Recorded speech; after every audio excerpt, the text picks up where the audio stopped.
Hello everyone, welcome back to the channel. Assessment year 25-26 की ITR filing start हो चुकी है और दोस्तों आपको दो ऑप्शंस यहाँ पे मिल रहे हैं आईटीआर फाइल करने के लिए। एक तो है ओल्ड टैक्स रिजीम और दूसरा है न्यू टैक्स रिजीम। दोस्तों ओल्ड टैक्स रिजीम में आईटीआर की फाइलिंग मुश्किल होते हुए दिखाई दे रही है। इस वीडियो में आज ऐसे 5 रीजन्स आपको बताने वाला हूँ। सबसे पहला रीज़न है दोस्तों आईटीआर की लास्ट डेट। पहले क्या होता था कि आपको ओल्ड टैक्स रिजीम में या फिर न्यू टैक्स रिजीम में आईटीआर को फाइल करने की जो डेट मिलती थी वो दिसंबर तक मिलती थी, जिसमें कि आप लेट फीस के साथ पेमेंट करके अपनी आईटीआर को फाइल कर सकते थे। लेकिन दोस्तों लास्ट ईयर से इसकी एक ड्यू डेट फिक्स कर दी गई कि अब ये ड्यू डेट जो थी दोस्तों वो 31 जुलाई थी।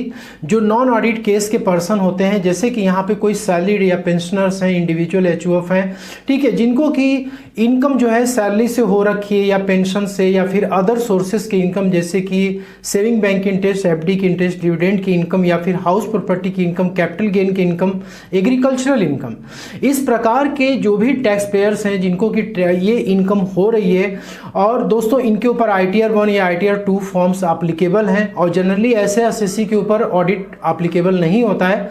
तो दोस्तों ये 31 जुलाई 2025 तक लास्ट डेट थी, जिसको बढ़ा करके 15 सितंबर 2025 कर दिया गया। दोस्तों यहाँ पे मतलब क्या हुआ कि आपको अपनी आईटीआर यदि ओल्ड टैक्स रिजीम में फाइल करना है तो आपको 15 सितंबर का ये ड्यू डेट ध्यान में रखना है।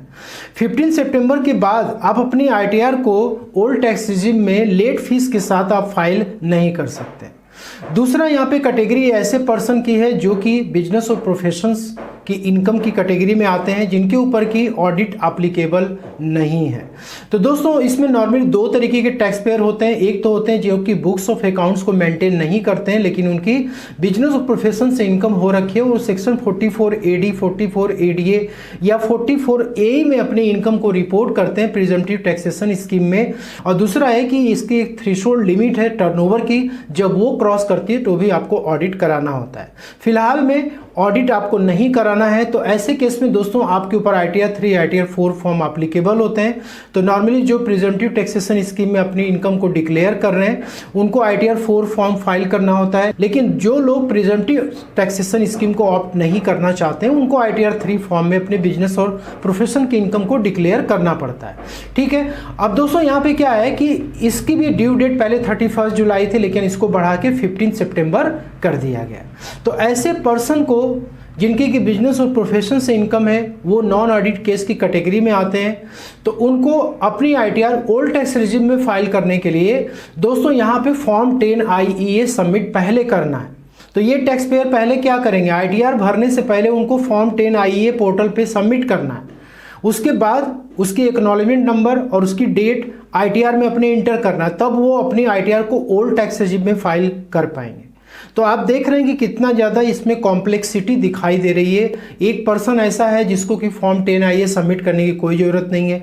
दूसरी कैटेगरी को इन्होंने बता दिया कि भाई फॉर्म 10 IEA जब तक भरोगे नहीं तब तक तुम ओल्ड टैक्स रिजीम में आईटीआर नहीं भर सकते हो। दोस्तों सेकेंड यहाँ पे रीज़न है कि tax free limit old tax regime में सिर्फ 5 लाख तक आपको मिलती है। मतलब आपकी इनकम यदि 5 लाख रुपए तक आती है तो आपके टैक्सेस यहाँ पे क्या हो जाते हैं, जीरो हो जाते हैं, क्योंकि आपको 12,500 का 87A में रिबेट मिल जाता है। और ये रिबेट सभी प्रकार के नॉर्मल रेट की इनकम हो या स्पेशल रेट की इनकम हो सभी पे आपको मिलता है। दोस्तों यदि आप न्यू टैक्स रिजीम में जा रहे हैं तो ये लिमिट 7 लाख तक की है। मतलब 7 लाख तक आपकी इनकम यदि जाएगी तो वो टैक्स फ्री की कैटेगरी में आ जाएगी। दोनों में कितना आप देख सकते हैं डिफरेंस है। और यहाँ पे एक कॉम्प्लेक्सिटी, यदि एक टैक्स पेयर को ओल्ड टैक्स रिजीम में आईटीआर फाइल करनी है तो उसको अपनी प्लानिंग पहले करनी पड़ेगी न्यू रेजिम और ओल्ड रेजिम में, जिसमें उसको बेनिफिट होगा उसमें वो अपनी आईटीआर को फाइल करेगा। पॉइंट नंबर 3 है standard deduction. New tax regime में स्टैंडर्ड डिडक्शन 75,000 की आपको मिल रही है, लेकिन ओल्ड टैक्स रिजीम में अभी भी दोस्तों 50,000 की लिमिट है। ये स्टैंडर्ड डिडक्शन सैलरी क्लास के पर्सन और पेंशनर्स को मिलता है, बिजनेस और प्रोफेशनल्स को नहीं मिलता है। तो ये स्टैंडर्ड डिडक्शन आपकी टैक्स लायबिलिटी को कम करने में हेल्प करता है। नेक्स्ट है टीडीएस रिफंड का। एक पर्सन जिसका कि टीडीएस 50,000 रुपीज़ कट चुका है, मैक्सिमम लोग अपनी आईटीआर को इसलिए फाइल करते हैं कि उनको टीडीएस क्लेम करना है। तो दोस्तों आप न्यू टैक्स रिजीम में फाइल करें, ओल्ड टैक्स रिजीम में फाइल करें, दोनों के स्लैब रेट्स क्या हैं, चेंज हो चुके हैं। दोनों की इनकम की जो स्लैब है वो भी बदल चुकी है।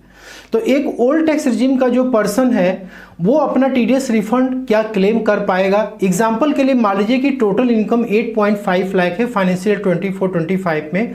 यदि आप ओल्ड टैक्स रेजिम में इसका टैक्स कैलकुलेशन करेंगे तो ये 85,800 आता है, न्यू टैक्स रेजिम में 36,400 आता है। तो यदि आप इस टीडीएस रिफंड को लेना चाहते हैं तो उस केस में क्या होगा, आप ओल्ड टैक्स रेजिम में अपनी आईटीआर को भरेंगे तो उस केस में आपको 35,800 एक्स्ट्रा टैक्स पे करना पड़ेगा।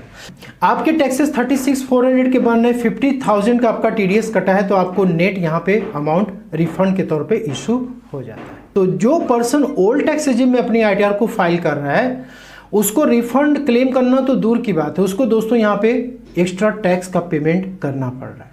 क्यों? क्योंकि यहाँ पे जो स्लैब है, इनकम का जो स्लैब है वो सिंप्लीफाइड नहीं है, टैक्स के रेट सिंप्लीफाइड नहीं है, जिसकी वजह से कि टैक्स पेयर्स को यहाँ पे प्रॉब्लम फेस करनी पड़ रही है। ऐसे टैक्स पेयर्स जो कि अपने टीडीएस रिफंड को क्लेम करना चाहते हैं और अपनी टैक्स लायबिलिटी को कम करना चाहते हैं, तो नॉर्मली टैक्स लायबिलिटी को कम करने के लिए आपको क्या करना है, आपको डिडक्शंस क्लेम करने होंगे, एग्जेम्पशंस क्लेम करने होंगे। दोस्तों डिडक्शन और एग्जेम्पशंस ओल्ड टैक्स रेजिम में असेसमेंट ईयर 25-26 में बहुत ही डिफिकल्ट हो चुका है। लेकिन जो लोग फेक डिडक्शंस क्लेम कर रहे थे लास्ट ईयर तक, अब वो इस बार भी इसी फिराक में है कि हमें डिडक्शंस ज़्यादा से ज़्यादा क्लेम करना है जिससे कि हम अपनी टैक्स लायबिलिटी को घटा सकें और पूरा रिफंड ले सकें। उनके लिए यहाँ पे एक बड़ी मुश्किल क्रिएट हो चुकी है। यहाँ पे दोस्तों ग्रॉस टोटल इनकम पे आप क्लिक करते हैं और आपकी इनकम फ्रॉम सैलरी में जो एग्जेम्पशंस मिलते हैं उसमें देखिए कितना बड़ा बदलाव किया गया है। आप एडिट बटन पे जाते हो और यहाँ पे अलाउंसेस एग्जेम्प्ट अंडर सेक्शन 10। दोस्तों ऐसे अलाउंसेस जो कि सेक्शन 10 में एग्जेम्प्ट हुआ करते थे और आप क्या करते थे, सिंपली यहाँ पे अमाउंट पहले फिलअप कर देते थे, लेकिन अब आप देख सकते हो ये बॉक्स आपको अनचेक्ड मिल रहा है। यहाँ पे अमाउंट आप डायरेक्टली इंटर नहीं कर सकते। ठीक है, अब आपको ये बताना पड़ेगा कि आपके अलाउंसेस कौन से हैं। तो आप सिंपली यहाँ पे क्लिक करते हो, इसका नेचर ऑफ एग्जेम्प्ट अलाउंस आप यहाँ पे सेलेक्ट करते हो। जैसे कि मान लो कि आप एचआरए का आपको एग्जेम्पशन लेना है, आपने एचआरए पे क्लिक कर दिया। अब दोस्तों यहाँ पे जो एचआरए का है ये बॉक्स भी अनचेक आ रहा है, आप इसमें डायरेक्टली अमाउंट इंटर नहीं कर सकते।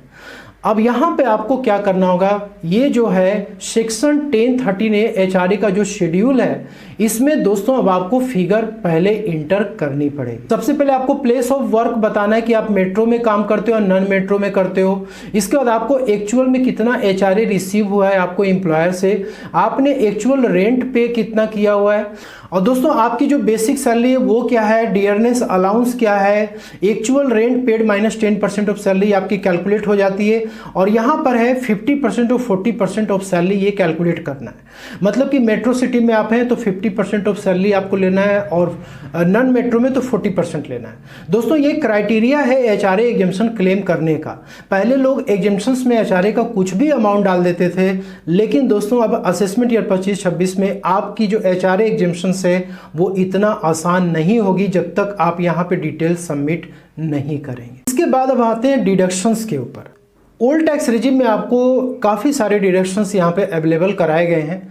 यदि 80C का डिडक्शंस है जिसमें कि आपको 1,50,000 तक का डिडक्शंस मिल जाता था, तो डिडक्शन लाइफ इंश्योरेंस हो या एन्युटी प्लान हो, प्रोविडेंट फंड हो, आप क्लेम करते थे। आपको सिंपली एडिट में जाना होता था। पहले क्या होता था, आप इसमें अमाउंट जो भी इन्वेस्टमेंट की होती थी वो आप डालते थे, इसके बाद 80C का आप डिडक्शंस लेते थे। कभी कभी आपकी जो इन्वेस्टमेंट थी वो 1,50,000 के ऊपर चली जाती थी, तो आप यहाँ पे 1,50,000 तक मैक्सिमम क्लेम कर पाते थे। लेकिन दोस्तों यहाँ पे आप देख सकते हैं ये बॉक्स भी आपको अनचेक दिख रहा है। अब यहाँ पे अमाउंट आप कैसे डालेंगे, तो इसके लिए यहाँ पे अब ब्रेकअप वैल्यू आपको देना जरूरी है। अब ब्रेकअप वैल्यू में अब आपको 80C में ऐसे बहुत सारे हेड्स हैं इन्वेस्टमेंट्स के जिसमें आप क्लेम करते हैं। जैसे LIC हो गया, नेशनल पेंशन स्कीम हो गया, या फिर दोस्तों सुकन्या समृद्धि हो गया, 5 ईयर टैक्स सेवर FD हो गया। ठीक है, ऐसे बहुत सारे इन्वेस्टमेंट्स हैं जो कि आप करते हैं और यहाँ पे बेनिफिट लेते हैं। तो आपको यहाँ पे अब ब्रेकअप देना है कि आपने LIC कितने की कराई है। ठीक है, और दोस्तों यहाँ पे आपको पॉलिसी नंबर इंटर करना है। ये एक बहुत बड़ी बात है जो कि न्यू टैक्स रेजिम में इंटर की गई है कि कोई भी फेक डिडक्शंस यहाँ पे क्लेम ना कर पाए। उसके बाद दोस्तों आप यहाँ पे सेव पे क्लिक करेंगे। तो उसी तरीके से सेक्शन 80D का है हेल्थ इंश्योरेंस प्रीमियम, आप इस पे एडिट पे क्लिक करेंगे। यहाँ पर आप देख सकते हैं इसमें भी बॉक्स आपका अनचेक है। यहाँ भी आपको ब्रेकअप वैल्यू देनी है कि आपने कौन से इंश्योरेंस कंपनी से आपने हेल्थ इंश्योरेंस लिया हुआ है, उसका पॉलिसी नंबर क्या है, हेल्थ इंश्योरेंस का अमाउंट क्या है। इसके बाद आप सेव पे क्लिक करेंगे तो आपका अमाउंट वहाँ पे इंटर होगा। यहाँ पे एग्जाम्पल के लिए हमने ये अमाउंट इंटर कर दिया। इसके बाद यहाँ पे सेव पे क्लिक करेंगे तो आप देख सकते हैं यहाँ पर ये अमाउंट हमारी अपडेट हो गई। वैसे दोस्तों सीनियर सिटीजन पेरेंट्स के लिए या प्रिवेंटिव हेल्थ चेकअप आपका है तो इसमें अमाउंट आप डायरेक्टली इंटर कर सकते हैं। और वैसे यदि सीनियर सिटीजन पेरेंट्स है तो यहाँ पर भी अमाउंट डायरेक्टली आप इंटर नहीं कर पाएंगे, आपको यहाँ पे ब्रेकअप वैल्यू देना जरूरी है। इसके बाद ये आपका अमाउंट अपडेट हो जाएगा, देन आपको सेव पे क्लिक करना है। वैसे दोस्तों 80DD का है, मेडिकल ट्रीटमेंट आप यदि करा रहे हैं दोस्तों डिपेंडेंट का जो कि डिसेबल्ड पर्सन है, तो इस केस में भी आपको एडिट पे क्लिक करना है। यहाँ पर भी आपको ये सारे फील्ड को मेंटेन करना है, आपको नेचर ऑफ डिसेबिलिटी बताना है, ठीक है। और इसके बाद यहाँ पर क्या बीमारी है वो आपको इंटर करनी है। डिपेंडेंट जो है वो कौन है, स्पाउस है या सन है, वो आपको सेलेक्ट करना है। इसका डिपेंडेंट का पैन नंबर, आधार नंबर इंटर करना है। और यहाँ पे आपको फॉर्म 10 IA का एक्नॉलेजमेंट नंबर इंटर करना है। उसी तरीके से हायर एजुकेशन के लिए जो लोन लिया था उसका इंटरेस्ट जो है 80E में आप क्लेम करते हो, तो यहाँ पे आप जाओगे एडिट पे, तो इसमें भी आप डायरेक्टली अमाउंट को इंटर नहीं कर पाओगे, आप ऐड अनदर पे जाओ। यहाँ पे आपको सारी फील्ड में इंफॉर्मेशन देनी है कि आपने लोन कहाँ से लिया हुआ है, बैंक से या इंस्टीट्यूशन से लिया हुआ है। इसके बाद उसका नेम इंटर करना है, लोन का अकाउंट नंबर इंटर करना है, किस डेट को सैंक्शन हुआ था लोन वो, इसके बाद लोन का अमाउंट, इसके बाद दोस्तों 31 मार्च 2025 को लोन का आउटस्टैंडिंग बैलेंस क्या था, सेक्शन 80E में आप इंटरेस्ट कितना क्लेम कर रहे हैं। ये सारी फील्ड को जब तक अपडेट नहीं करते तब तक आप क्लेम नहीं ले सकते। तो ये पूरी लिस्ट यहाँ पे बनी हुई है। आपको जहां भी डिडक्शन क्लेम करना होगा आपको ब्रेकअप उसका देना जरूरी है, तभी आपका ये अमाउंट एलिजिबल हो पाएगा। दोस्तों ओल्ड टैक्स रिजीम में डिडक्शंस और एग्जेम्पशंस आपके लिए बहुत ही इंपॉर्टेंट होते थे, क्योंकि इसके आधार पर ही अपनी टैक्स लायबिलिटी को आप कम कर पाते थे और TDS का रिफंड क्लेम कर पाते थे। लेकिन असेसमेंट ईयर 25-26 में अब ये बहुत ही मुश्किल होता हुआ दिखाई दे रहा है। सिर्फ और सिर्फ ऐसे टैक्स पेयर जिनके पास की प्रूफ है, जो कि जेन्युइनली इन्वेस्टमेंट अपना किए हुए हैं, वही केवल डिडक्शंस ले सकते हैं। बाकी जो फेक डिडक्शंस क्लेम करने वाले थे दोस्तों, वो लोग यहाँ पे क्लेम नहीं कर पाएंगे। तो आप अपनी कैलकुलेशन करें ओल्ड रेजिम न्यू रेजिम में, जो आपको बेनिफिट लगे दोस्तों उसके अनुसार अपनी ITR फाइल करें। आशा करता हूँ कि आपको वीडियो पसंद है, अच्छी लगे लाइक शेयर जरूर करें। मिलते हैं नेक्स्ट वीडियो में। Thank you so much.